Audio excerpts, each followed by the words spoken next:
नमस्कार दोस्तों, कितने भी खतरनाक कान की वजह से चक्कर आते हों, कान में पस आ रही हो, कान में किसी भी तरह का इन्फेक्शन हुआ हो, या आपको कान से संबंधित कोई भी परेशानी हो, या कान का पर्दा फट गया हो और किसी भी कान के परेशानी के कारण से डॉक्टरों ने आपको सर्जरी के लिए बोल दिया हो, तो कृपया सर्जरी ना कराएं। इसका न्यूरोथेरेपी ट्रीटमेंट लें। इसका एक बहुत ही शानदार आपको एक केस हिस्ट्री आज हम बताएंगे। दोस्तों, आज हमारे साथ सीतू सहारण जी हैं।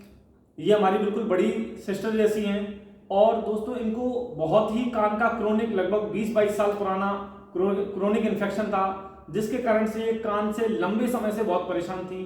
कई बड़े हॉस्पिटल्स में इन्होंने इलाज कराया, जिसका इनको कोई लाभ नहीं हो पाया और न्यूरोथेरेपी के कुछ दिन ट्रीटमेंट लेने से ही इनका कान आज पूरी तरह एकदम ठीक है।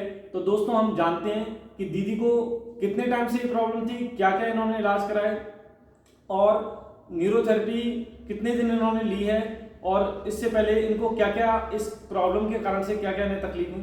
दीदी, आपको ये प्रॉब्लम कितने सालों से थी? मुझे ये प्रॉब्लम कम से कम 20-22 साल पहले कानों में काफी ज्यादा इन्फेक्शन हुआ था।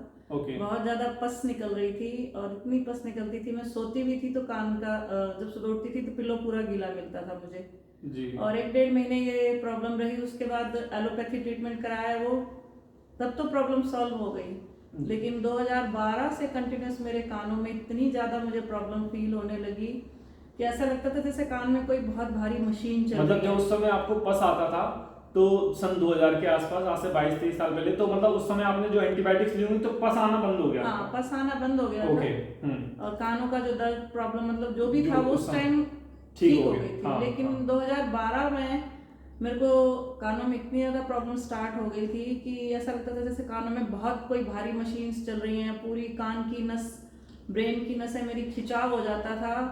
और बहुत ट्रीटमेंट करवाया मैंने इसका, मतलब गंगाराम, अपोलो, मेदांता, सब जगह दिखाया दिल्ली में, लेकिन डॉक्टर्स ने ये कह रहा था कि एलोपैथी में इसका कोई ट्रीटमेंट नहीं है, आप जब तक जियोगे इस प्रॉब्लम के साथ आपको जीना पड़ेगा।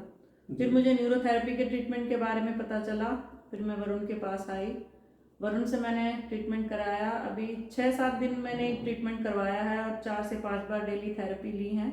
अब मेरे को कान में बिल्कुल आराम है, मेरे को ऐसी कोई प्रॉब्लम महसूस नहीं हो रही है।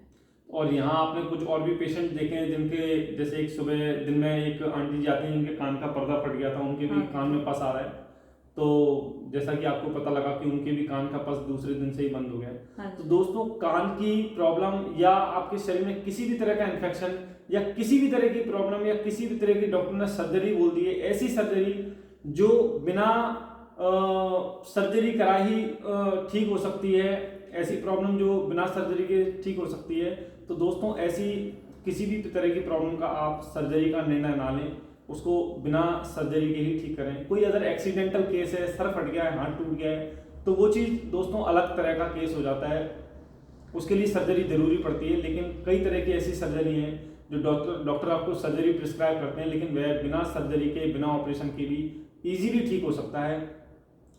तो जैसे कि दोस्तों आज हम सभी तरह के कान से रिलेटेड प्रॉब्लम्स की बात करें, तो दीदी को इतनी ज़्यादा प्रॉब्लम होती थी कि वह कान के दर्द के कारण से कान में जो सनसनाहट, जो तेज खिंचाव होता था, तो दीदी रोती थी। मतलब हमने उनको ऐसी स्थिति में देखा है, परंतु आज यह बिल्कुल ठीक है अपने कान से संबंधित जो इन्हें प्रॉब्लम थी। तो दोस्तों, आप भी परेशान ना हो और अपने कान का लिए जो ट्रीटमेंट है वो न्यूरोथेरेपी ही ट्रीटमेंट कराएं और दवाइयों में परेशान ना हो। काफ़ी बड़े अस्पतालों में दीदी ने इनका इलाज कराया, बट डॉक्टर ने यही कहा कि इसका कोई ट्रीटमेंट नहीं है, आपको इस प्रॉब्लम के साथ ही जीना पड़ेगा। बट दीदी यहाँ न्यूरोथेरेपी से आज बिल्कुल ठीक है। Thank you. उसी